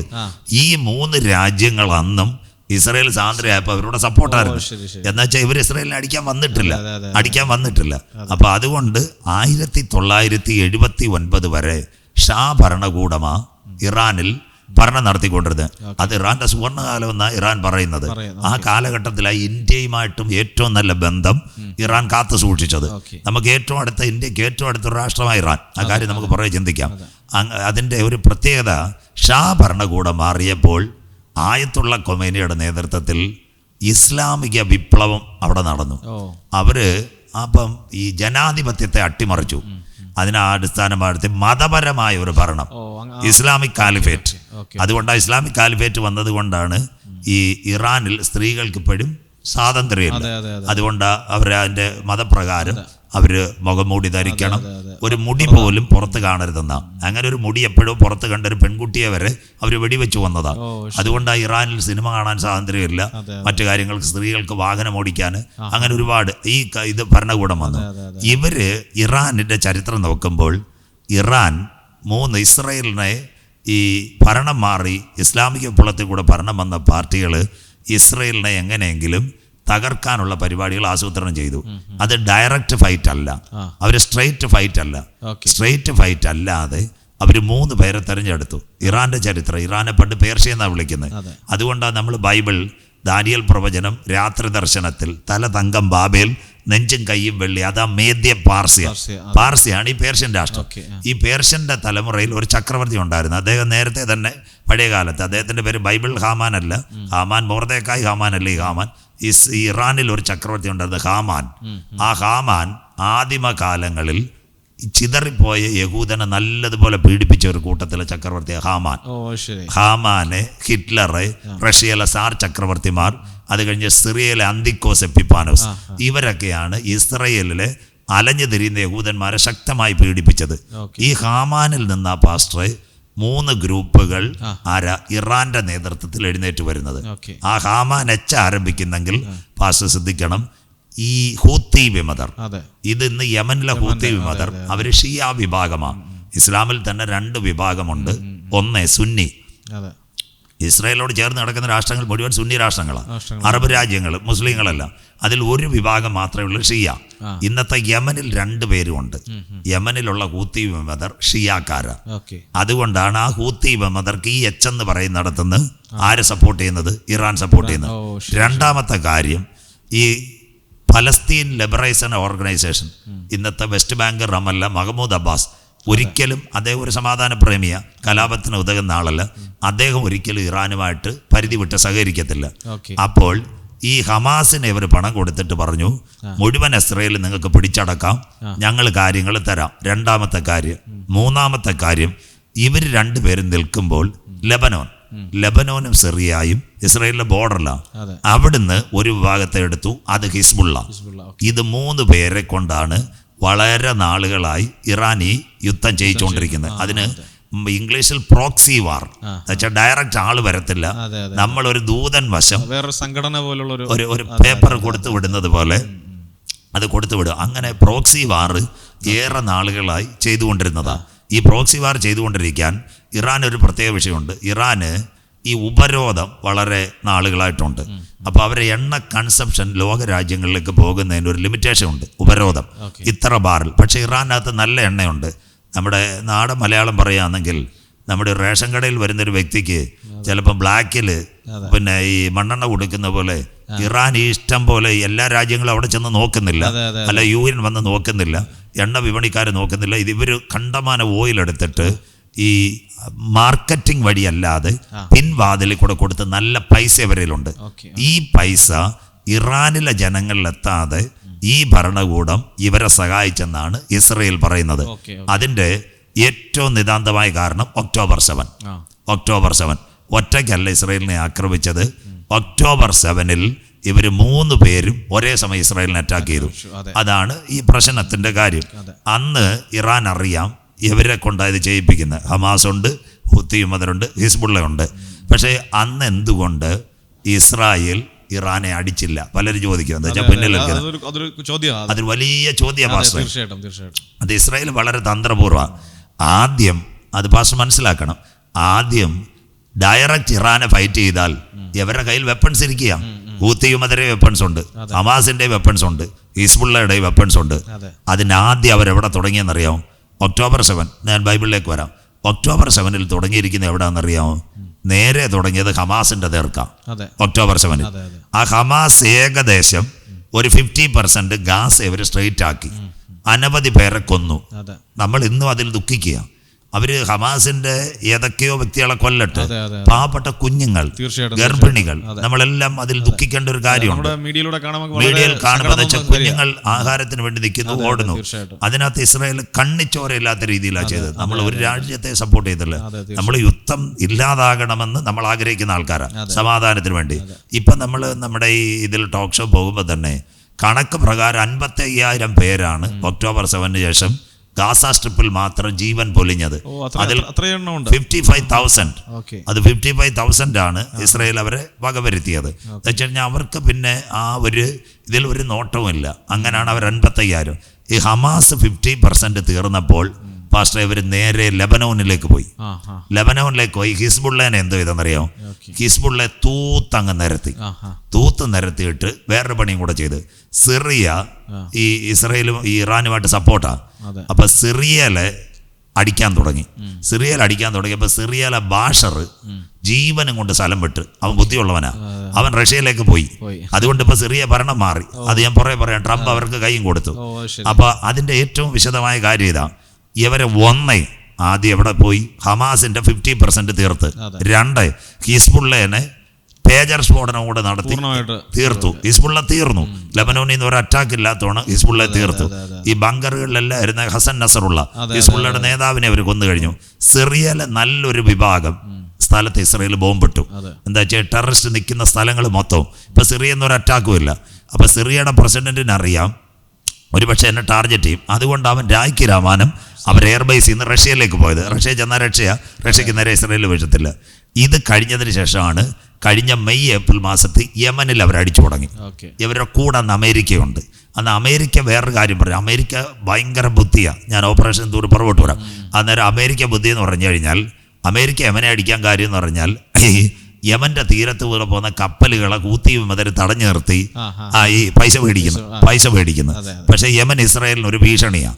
ഒരിടത്ത് ആദ്യം യമനിലെ വിമതർക്കെതിരെ അടിക്കുന്നു, അതോടൊപ്പം തന്നെ ഒരു കാര്യം കൂടെ ചെയ്യുന്നു, അമേരിക്കനെ ഇത് ഇൻവോൾവ് ആക്കിയിട്ട് യമനിലെ ഹൂത്തി വിമതരിൽ നല്ലൊരു വിഭാഗത്തെ ഇവർ അടിച്ചൊതുക്കി. ഇതിനകത്ത് സൗദി അറേബ്യക്ക് ഒരു കൈയുണ്ട്. സൗദി അറേബ്യക്ക് മനസ്സില്ലെങ്കിലും അതിന് ഒന്നും മിണ്ടാതിരിക്കാൻ കാര്യം, സൗദി സുന്നി രാഷ്ട്രമാണ്. ഈ ഹൂത്തി വിമതര് ഷിയായ. ഇവര് പല പ്രാവശ്യവും സൗദിയിൽ എണ്ണപ്പാടത്തിന് നേരെ ബോംബിട്ടിട്ടുണ്ട്, ആക്രമിച്ചിട്ടുണ്ട്. ഈ ഹൂത്തി വിമതര് പലപ്പോഴും സൗദിയും പിന്നെ യമനുമായിട്ട് സംഘർഷം ഈ ഹൂത്തിയുടെ പേരില. അവർ പറയുന്ന ഏതൊരു പ്രത്യേക വംശമാണ്, ഞങ്ങള് പിന്നെ പ്രവാചകന്റെ ആൾക്കാരാണ് എന്നൊക്കെ പറഞ്ഞാണ് ഈ ഹൂത്തി വിമതര് സൗദിയോട് മത്സരിക്കുന്നത്. സൗദിക്ക് അങ്ങനെ വിട്ടുകൊടുക്കാൻ പറ്റത്തില്ല. അതുകൊണ്ട് ഈ ഹൂത്തി വിമതരെ യമനെ ഒന്ന് അടിച്ചൊതുക്കുന്നത് സൗദിയും കണ്ണടച്ചിരുന്നു. ആ സമയത്താണ് അമേരിക്കയും യമനും കൂടെ ഇസ്രായേലും കൂടെ ചേർന്ന് ഇവനെ അങ്ങടിച്ചത്. അപ്പൊ ഈ പ്രോക്സികളെ പാസ്റ്ററെ ഈ നിഴലായി നിന്ന് 3 പേരെയും 2021 ഒക്ടോബർ 7 ശേഷം ഘട്ടമായിട്ട് എന്തോ ഇത് ഇവർ ഒഴിവാക്കി. ഹമാസിന്റെ യാതൊരു ശക്തിയില്ല. ഇപ്പൊ നമ്മൾ പത്രവാർത്തകൾ നോക്കിയാൽ മതി, ഹമാസിന്റെ ഭാഗത്തുനിന്ന് ടെല്ലവീവിലേക്ക് റോക്കറ്റ് പോലും വരാനില്ല. അവരെ ഏകദേശം നിഷ്പ്രഭമാക്കി. ലെബനോനിലെ ഹിസ്ബുള്ളെ അവർ തീർത്തു. ഹിസ്ബുള്ളെ തീർത്തതിന് ശേഷം പിന്നെ ഒരു കാര്യം കൂടെ ചെയ്തു, സിറിയനെ ഒരു പരിവാക്കി. അതിനുശേഷം യമനെ ഇവർ ഹൂത്തി വിമതരെ തീർത്തു. ഇപ്പൊ കുറച്ച് പേര് ഹൂത്തി വിമതരുണ്ട്. അവരെ ഇറാൻ കടൽ കൊടുത്ത ആയുധം അവരിലുണ്ട്. അതാണ് ഈ ഹൂത്തി വിമതര് ഇസ്രായേലിലേക്ക് മിസൈൽ അയക്കുന്നത്.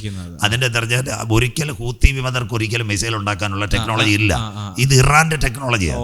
ഇറാന്റെ ഡ്രോൺ ഒക്കെ ഇറാൻ സപ്പോർട്ട് ചെയ്ത് കടൽ വഴി കൊടുത്ത ആയുധങ്ങളാണ്. ഈ കടൽ വഴി കൊടുത്ത ആയുധങ്ങൾ ഇന്ന് ഹൂത്തി വിമതരയിലുണ്ട്. അതാണ് ഈ ഹൂത്തി വിമതർ ഇസ്രായേലിന്റെ എയർപോർട്ടിന് സമീപം വരെ അവരുടെ ഡ്രോൺ എത്തുന്നത് ഹൂത്തി വിമതര്. ഇത് മുഴുവൻ ഇറാന്റെ ഡ്രോണുകളാണ്. അതുകൊണ്ട് ഇവരെ എല്ലാം ഒരു സൈഡാക്കിയപ്പോൾ ഇത് വരാനൊരു കാര്യം എന്ന് പറഞ്ഞാൽ ഏറ്റവും നിർണായക ലോകരാജ്യങ്ങൾ മനസ്സിലാക്കേണ്ട ഒരു കാര്യമുണ്ട്. ഇറാനിലെ പരമോന്നത നേതാവ് ആയത്തുള്ള ഖൊമേനി ഇസ്രയേലിനെ ഭൂമിയിൽ നിന്ന് തുടച്ചു നീക്കും. ഇതാണ് അന്ന് ട്രംപ് പറഞ്ഞ അതാ തീക്കളിന്ന്. അത് സകല മലയാള പത്രങ്ങളിൽ വാർത്തയുണ്ടായിരുന്നു. അതാണ്ട് ഇസ്രയേലിനെ ഭൂമുഖത്ത് നിന്ന് തുടച്ചു നീക്കും, തീക്കളി എന്ന് ട്രംപ്. ഈ ബേസാണ് ഇപ്പോൾ ഈ ഒക്ടോബർ 7 ശേഷം അവസാന ഘട്ടത്തിലേക്ക് പോകുന്നത്. ഇതിന്റെ വളരെ പ്രത്യേകതകരമായൊരു കാര്യമുണ്ട്. സംഖ്യാപുസ്തകം അതിന്റെ 23-ന്റെ 24-ാമത്തെ വാക്യം. ഇതാണ് ഈ ഇപ്പൊ ഇസ്രായേൽ ഇട്ടേക്കുന്ന പരിപാടി റൈസിംഗ് ലയൺ. അതിൻ്റെ താഴെ അടുത്തത് കൂടെ ഉണ്ട്. ഓക്കെ. ആ, ബാലസിംഹത്തെ പോലെ തെളിഞ്ഞു നിൽക്കുന്നു. അതെ. അടുത്ത ഭാഗം, അവൻ ഇര പിടിച്ചു തിന്നാതെയും ഇര പിടിച്ച് തിന്നാതെയും നിഹതന്മാരുടെ രക്തം കുടിക്കാതെയും കിടക്കുകയില്ല. ഈ ഒരു വേടിയിൽ നിന്നാണ് ആരാ ബെഞ്ചമിൻ നെതന്യാഹു പറഞ്ഞത്, we are going the project rising lion, propaganda. ഇത് ഇവിടുന്നാ വരുന്നത്. മനസ്സിലാക്കുന്നത് സിംഹിയെ പോലെ ജനം എഴുന്നേറ്റ് നിൽക്കുമെന്ന്, എതിർക്കുന്നവരെ രക്തം വരെ കുടിക്കുമെന്നാണ് പറഞ്ഞിരിക്കുന്നത്. ക്ലിയർ. ഈ പേര് വെച്ചാണ് പഴയ നിയമം, പാസ്റ്ററിയ ഉൽപ്പത്തി, ആവർത്തനം, സംഖ്യ, ലേവ്യ, ഇതെല്ലാം ആരെ മോശയാൽ എഴുതപ്പെട്ടതാണ്. അത് വെച്ചാണ് ഈ ഒരു വിഷയം വന്നിരിക്കുന്നത്. അങ്ങനെ ഈ ആക്രമണം മുന്നോട്ട് പോകുന്നത്. ഇതിൻ്റെ യഥാർത്ഥമായ ഒരു കാര്യമുണ്ട്. യഥാർത്ഥമായൊരു കാര്യം, ഈ ആണവത്തെ പറ്റി ഒരു 2 മിനിറ്റ് ഞാൻ അതിൻ്റെ നോട്ട് ചില വർഷങ്ങളായിട്ട് ഈ ടോക്ക് ഷോയിൽ ഒന്ന് പറയാം. ആണവ കരാറിൻ്റെ ചരിത്ര വഴികൾ, ഇന്നത്തെ ഇറാൻ, US, ഇസ്രായേൽ, അത് കൊടുത്തിരിക്കുന്നത് 1957 ഇറാനും US തമ്മിൽ സമാധാനപരമായ ആണവ കരാറിനുള്ള കരാറിൽ ഒപ്പുവെച്ചു.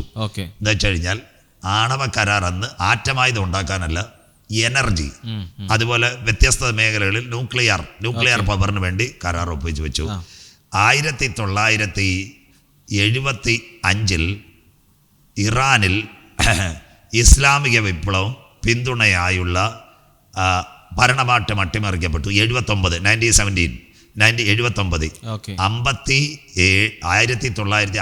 1967 ഞാൻ എഴുതി വെച്ചിട്ടുണ്ട്.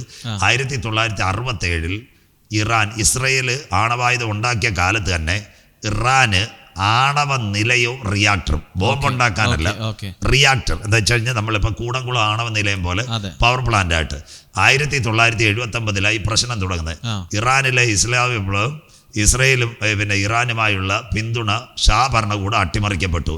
പിന്നെ അങ്ങോട്ട് ഇറാനുമായിട്ട് പ്രശ്നം. 1980 ഇറാനുമായുള്ള നയതന്ത്ര ബന്ധം US വിച്ഛേദിച്ചു.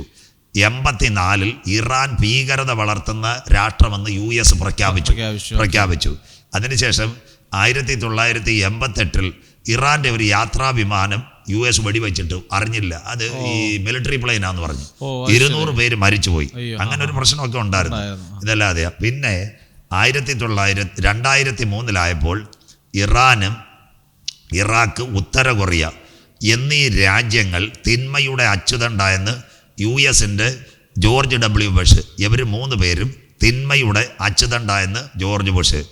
ഇനി ഞാൻ ട്രംപിലേക്ക് വരാനാ. 2012 ഇറാനും US-ഉം തമ്മിൽ രഹസ്യ ചർച്ചകൾ. അപ്പോൾ 2012 തന്നെ US-നറിയാം ഇവൻ്റെ ആറ്റം വെപ്പൺ ഉണ്ടാക്കാനുള്ള കാര്യങ്ങളെല്ലാം റെഡി ആയിട്ടുണ്ടെന്നുള്ളത്. 2013 US president Barack Obama Iran president Hassan റുഹാനിയായിട്ട് തമ്മിൽ സംസാരിച്ചിട്ട് പറഞ്ഞു, ഈ പോക്ക് പോയാൽ ഇറാൻ ആക്രമണത്തിന് വിധേയമാകും. നമ്മുടെ നാടൻ മലയാളം പറഞ്ഞാൽ ഗർഭിണിക്ക് പ്രസവവേദന വരുന്നുള്ളൂ. ഇത് ഇന്നൊന്നും തുടങ്ങിയതല്ല, 2013. അത് കഴിഞ്ഞിട്ട് 2018 ആണവ പദ്ധതികൾ കുറയ്ക്കാൻ ഇറാൻ സമ്മതിച്ചു, US-ന്റെ ശക്തമായ നിയന്ത്രണം മൂലം. അത് കഴിഞ്ഞ് 2016 ആണവ പരീക്ഷണങ്ങൾ നിയന്ത്രണം ഏർപ്പെടുത്താമെന്ന് പറഞ്ഞ ഇറാൻ അതിൽ നിന്ന് വ്യതിചലിക്കാൻ തുടങ്ങി. 2018 യൂറോപ്യൻ യൂണിയനുമായിട്ട് ഇറാൻ പറഞ്ഞു, ഞങ്ങൾ ആവശ്യത്തിന് യുറേനിയം സമ്പുഷ്ടീകരിച്ചു കഴിഞ്ഞു, പക്ഷെ ആയുധം ഉണ്ടാക്കിയെന്ന് പറഞ്ഞില്ല. അത് കഴിഞ്ഞ് 2019 ഏറ്റവും നിർണായകമായി ലോകരാജ്യങ്ങളോട് ഇറാൻ പറഞ്ഞു, യുറേനിയത്തിൻ്റെ സമ്പുഷ്ടീകരണം ഞങ്ങളുടെ കയ്യിലുണ്ട്. അപ്പോൾ ഇത്രയും കാര്യമുണ്ട്, അറ്റ് എനി ടൈം ആണവായുധം ഉണ്ടാക്കാം. അപ്പോൾ അവരുണ്ടാക്കിയോ ഇല്ലയോ എന്ന് ആർക്കും അറിയത്തില്ല. 2021 കാലഘട്ടത്തിൽ അടുത്തത് ഏറ്റവും നിർണായകമായി ആണവ കരാറിൽ നിന്ന് പിന്മാറി. അന്ന് തൊട്ടായി അമേരിക്കയായിട്ടുള്ള പ്രശ്നം. കഴിഞ്ഞ 5 വർഷമായിട്ട് IBT ഉണ്ട്, IAEA ഉണ്ട്, ഇന്റർനാഷണൽ ആറ്റമിക് ഏജൻസി ഉണ്ട്. അപ്പൊ അവരുടെ മുമ്പിൽ നമ്മുടെ ആണവായുധങ്ങൾ വെളിപ്പെടുത്തണം, നമ്മുടെ യുറേനിയത്തിന്റെ കണക്ക് കൊടുക്കണം. ഇത് UN സബ്മിറ്റ് ചെയ്ത് അതിൽ നിന്ന് അവർ പിന്മാറി. ഉണ്ടെന്നോ ഇല്ലെന്നോ പറയത്തില്ല. 2023 നിർണായകമായ സംഭവം. 2023 ഈ പ്രശ്നം. ഇറാന്റെ യുറേനിയൻ സമ്പുഷ്ടീകരണം 50% കഴിഞ്ഞെന്ന്, 50% എന്നുവെച്ചാൽ അതിൽ കൂടുന്നതായി ഇന്റർനാഷണൽ ആറ്റമിക് ഏജൻസി UN-നോടും അമേരിക്കയോടും പറഞ്ഞു ഇവരെ സംശയിക്കേണ്ടി വരും.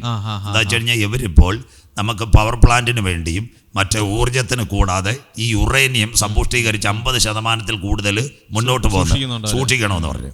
അതിനാസ്പദമായി 2025 ഈ മാർച്ച് 3-ാം തീയതിയിൽ മിസ്റ്റർ ട്രംപ് ഒരു കാര്യം പറഞ്ഞു. ഈ പോക്ക് പോയാൽ ഇറാൻ വളരെ ദുഃഖം അനുഭവിക്കേണ്ടി വരും.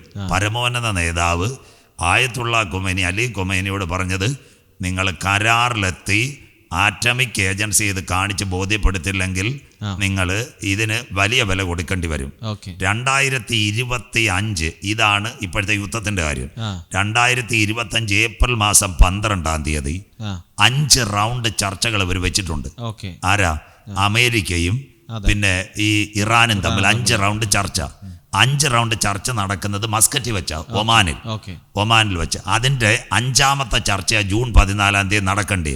അപ്പൊ ഏപ്രിൽ 12-ാം തീയതി അമേരിക്കൻ പ്രസിഡന്റ് 60 ദിവസത്തെ സമയം ആർക്ക് കൊടുത്തു? US-ന് ഈ ഇറാന് കൊടുത്തു. നിങ്ങൾ ഈ കരാറിൽ ഒപ്പിടണം. അവര് നീട്ടിക്കൊണ്ടുപോയിട്ട് അവര് പറഞ്ഞു 5ാമത്തെ ചർച്ച നമുക്ക് മസ്കറ്റ് വെച്ച് നടത്താം, ഒമാനി വെച്ച് നടത്തും എന്ന് പറഞ്ഞ 60 ദിവസത്തെ സമയം അമേരിക്കൻ പ്രസിഡന്റ് ആർക്ക് കൊടുത്തു? ഇറാന് കൊടുത്തു. ഇറാൻ അതിൽ വഴങ്ങിയില്ല. ജൂൺ 12 ആയപ്പോൾ April 12 to May 12 30, May 12 to June 12 ആയപ്പോൾ പാസ്റ്റർ 60 ദിവസമായി. 61ാമത്തെ ദിവസം ജൂൺ 13-ാം തീയതി ഇസ്രയേൽ വഴി ആക്രമണം തുടങ്ങി. അത് ബൈബിളിന്റെ ഒരു പ്രവചനത്തിന്റെ നിവർത്തിയാണ്. നിങ്ങൾ യുദ്ധങ്ങളെക്കുറിച്ചും യുദ്ധശ്രുതികളെയും കുറിച്ച് കേൾക്കും, ചഞ്ചലപ്പെട്ടു പോകരുത്. അത് സംഭവിപ്പാനുള്ളത് തന്നെ. ജാതി ജാതിയോടും രാജ്യം രാജ്യത്തോടും എതിർക്കും. ക്ഷാമവും ഭൂകമ്പവും അവിടെ ഉണ്ടാകും. ഇപ്പൊ തന്നെ നമ്മൾ ഈ കോവിഡ് ലോകം ഇപ്പോഴും കോവിഡ് നിലനിൽക്കുന്നു. കോവിഡിന് ശേഷം തുടങ്ങിയതാ 2022 ഫെബ്രുവരി മാസം 22-ാം തീയതി മുതൽ ഇന്നും നമ്മുടെ പത്രവാർത്ത 3 വർഷത്തിലേറെയായി റഷ്യ ഉക്രൈനെ ആക്രമിക്കുന്നു.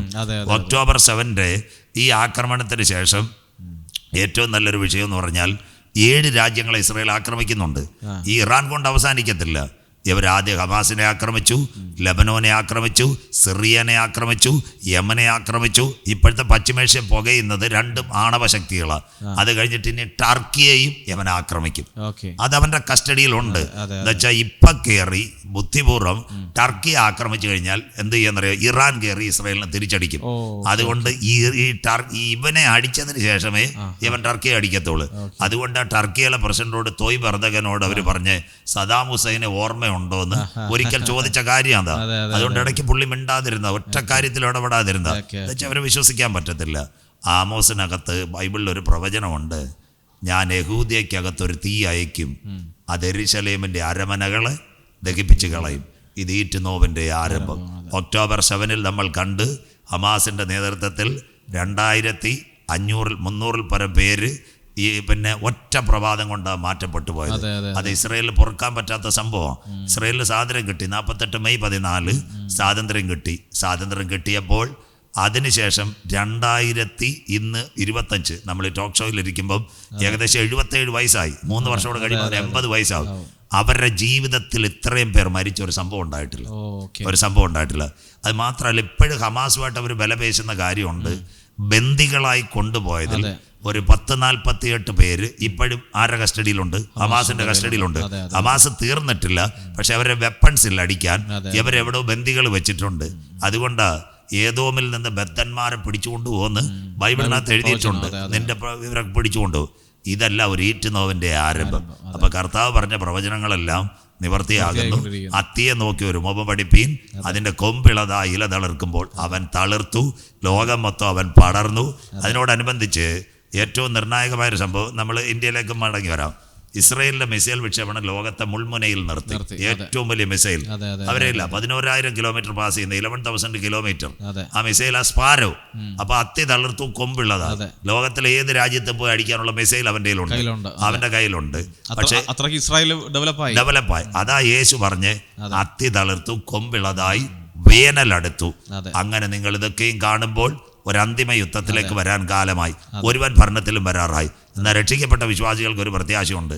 ഒരു യുദ്ധം ആരംഭിക്കുന്നതിന് മുമ്പ് ഇന്ത്യയും പാകിസ്ഥാനും കഴിഞ്ഞ ദിവസങ്ങളിൽ ഓപ്പറേഷൻ സിന്ദൂർ അത് നടക്കുന്നതിന് വിട്ട് നമ്മുടെ കോൺസുലേറ്റുമാരെ അങ്ങോട്ടും ഇങ്ങോട്ടും കൈമാറ്റം ചെയ്തു. ഇപ്പം തന്നെ ഇസ്രായേൽ ഇറാൻ വിഷയം നടക്കുന്നു. ഇറാനിലെ പിള്ളേരെ, ഈ കാശ്മീരിൽ നിന്ന് പഠിക്കാൻ പോയ പിള്ളേരെല്ലാം അർമീനിയ വഴി അവർ കൊണ്ടുവരാൻ പോകുന്നു. അതിൻ്റെ ഒരു ഇവാക്യുവേഷനാണ്. അതുപോലെ തന്നെ ഇന്ത്യയിലെ കെയർ ടേക്കർമാർ ഇസ്രായേലിലുണ്ട്. ഇന്ന് ഇന്ത്യയുടെ വിദേശകാര്യമന്ത്രി പറഞ്ഞിട്ടുണ്ട്, നിങ്ങൾക്ക് ആർക്കെങ്കിലും താല്പര്യമുണ്ടെങ്കിൽ നിങ്ങളെ ഞങ്ങൾ അമ്മാൻ വഴി ഇവിടെ കൊണ്ടുവരാം. അതൊരു ഒഴിച്ചുമാറ്റലാണ്. അങ്ങനെയെങ്കിൽ അന്തിമ യുദ്ധം ഇവിടെ ആരംഭിക്കുന്നതിന് മുമ്പ് ഇപ്പം താണ്ട് ഇവാക്വേഷൻ ഒഴിച്ചുമാറ്റൽ നടക്കുന്നപോലെ ഇവിടെ ഒരു ഒഴിച്ചുമാറ്റൽ നടക്കും. അതാ രക്ഷിക്കപ്പെട്ട ദൈവമക്കളുടെ പ്രത്യാശ. ആ പ്രത്യാശയുടെ പേരാ യാഗം കഴിച്ച് എന്നോട് നിയമം ചെയ്ത എൻ്റെ വിശുദ്ധന്മാരെ എൻ്റെ അടുക്കൽ കൂട്ടുവിൻ. അതുകൊണ്ട് ഈ യുദ്ധം ഒരു 2 ആഴ്ച കൂടെ മുന്നോട്ട് പോകാൻ സാധ്യതയുണ്ട്. സമയത്തിലും അസമയത്തിലും ഒരുങ്ങിയിരിക്കുക. നമ്മുടെ കർത്താവ് മടങ്ങി വരും. വളരെ അനുഗ്രഹിക്കപ്പെട്ട നിലയിൽ തന്നെ നമുക്ക് കാര്യങ്ങൾ പറഞ്ഞു തന്ന പ്രിയ കർത്താവിൻ്റെ ദാസനോടുള്ള നന്ദി അറിയിക്കട്ടെ. ഈ സമയത്ത് ഇന്നത്തെ ക്രിസ്ത്യൻ ഗാരേജിൽ വളരെ അനുഗ്രഹിക്കപ്പെട്ട രീതിയിൽ തന്നെ നമുക്ക് കാര്യങ്ങളെ കേൾക്കുവാനും ഇസ്രായേൽ അതുപോലെ തന്നെ ഇറാൻ യുദ്ധത്തെക്കുറിച്ച് കർത്താവിൻ്റെ ദാസൻ നമ്മോട് പറയുവാൻ തക്കവണ്ണം ഇടയായി തീർന്നുവല്ലോ.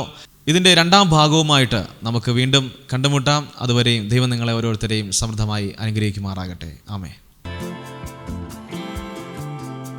Christian Garage.